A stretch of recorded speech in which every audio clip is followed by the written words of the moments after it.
Mr. President, Your Excellencies, ladies and gentlemen, I'm honoured to be here to be able to share a plan for action along with my fellow panellists. The world is divided in two, an area that we know well that has laws and regulations, and an entire 45% of the planet that has basically no rules. It is effectively like the Wild West, a place that has some rules, conflicting rules, and no rules.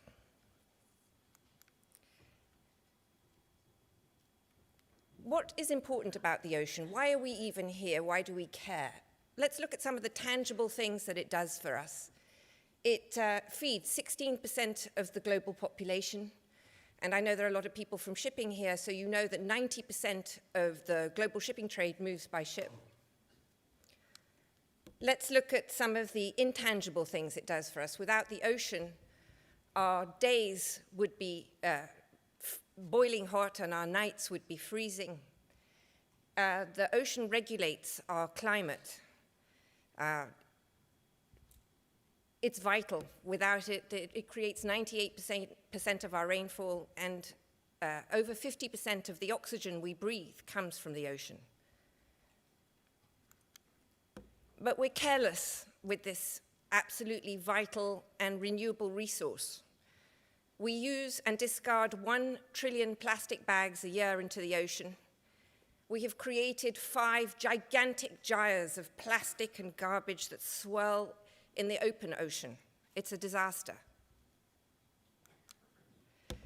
We also fish indiscriminately. We're so clever, we're such a brilliant species, we've actually outdone ourselves in the fishing department. We've got boats that now can hoover up vast shoals of fish.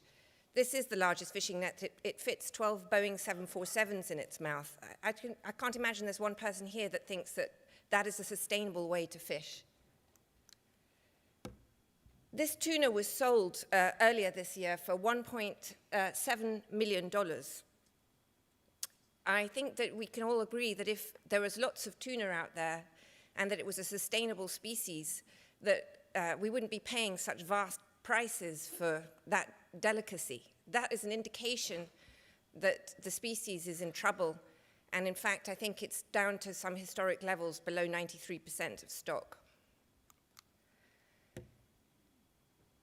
We don't know very much about the ocean, actually, it turns out. Less than about 1% of it has been explored. And we don't really know all the impacts that we're having. And wherever you stand on the climate debate, the issue isn't there. The signs are not encouraging, as we know. So why do we need these apex species, the tuna, the whales, the swordfish? It's because my good friend Enrique Sala, who's done tremendous amounts of work on what the last remaining pristine reefs look like, he can definitively tell you that when you have healthy species of population, large apex predators, very healthy large corals, the ocean is resilient to some of the things that we are doing to it. So however you feel about the creatures in the ocean, the more of them that we have, the better, the healthier, and the more resilient is our ocean. But we are excited about the possibilities of exploiting what we have. This picture might be what the future of mining looks like. But many of you here who are involved in mining, you know that mining on land is an inherently messy and difficult business. Please, for a moment, imagine what it must be like to drill and to mine at the bottom of the ocean. Again, because of its value to us, imagine if you didn't have the oxygen that you needed to breathe or the food that feeds 16% of the global population. What would you do if the rain doesn't fall? What would happen if the monsoon shifts? The ocean is integral, essential, and absolutely vital for all of these things, and therefore requires each and every one of us in this room to be careful about what we do, to think, and think before we act. This is a photograph of 10,000 walruses. They are what I call climate refugees. They normally hide under the ice, but there's no ice where they are to hide, so they're all clumped onto this little glob of the speck of land. this is just one of the results of the work that we've been so good at doing, taking out all the fish and CO2 in the atmosphere. So let's talk about a solution, because, God, we can't talk about the problems forever.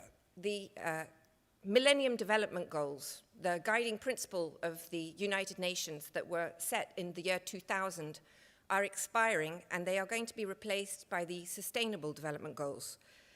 Bill Gates described the Millennium Development Goals as a phenomenal thing just last week at the Clinton Global Initiative, where I stood up and made an announcement that we are trying to get the ocean to become part of the Sustainable Development Goals.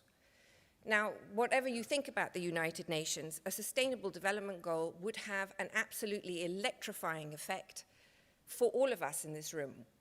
The Millennium Development Goals were highly effective in global poverty, HIV, and malaria, and I believe that an ocean sustainable development goal would have a similar and brilliant effect, fostering unprecedented global cooperation between the public and private sector.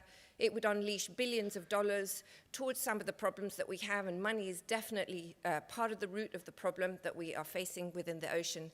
And not only that, but it would be able to support some of the most brilliant initiatives. Many of you who are here have these great ideas, but need funding, you need firepower, and you need government structure.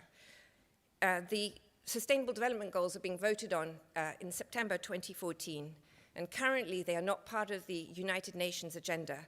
So I made a commitment at the Clinton Global Initiative in partnership with Ambassador Beck, who is the first appointed United Nations ambassador to the oceans and the sea, Amir Dossal from the Global Forum Partnership, and an academic, to say that we are going to work towards getting a sustainable ocean development goal. But I would like to ask all of you a question right now. Who loves the ocean in this room? Can you please raise your hands if you do? Okay, this is a very good sign. Makes the job a lot easier when you love what you want to protect. So the Sustainable Development Goal has 4 prongs. Ambassador Beck, who's working the United Nations ambassadors. Amir Dossal, who is working the partnerships between foundations and public and private sector.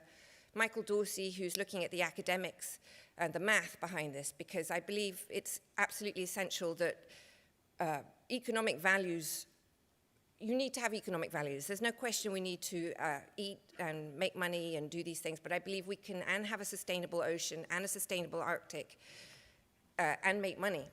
And so the job of the Terramar project is to create a global ocean community. So we created a pledge, and it's called the I Love the Ocean Pledge. It's relatively easy to sign. You go in, you say, I love the ocean. I will spread my love of the ocean with my family and friends. And I would like the ocean to be managed sustainably. I encourage you all to go to the website, do that, and then it so happens you then get a passport that makes you a joint citizen of land and sea, and you become, you get a Terramar passport. Terramar also has, is a online platform that seeks to both educate, to give information to everybody, because you need to know what's going on. If you want to make informed decisions, you need to know what's happening, but you need to be able to make those decisions on your own. And this way you have all the internet at your fingertips to figure it out for best practices. So with that, I just say thank you. It was an opportunity and a pleasure to be here.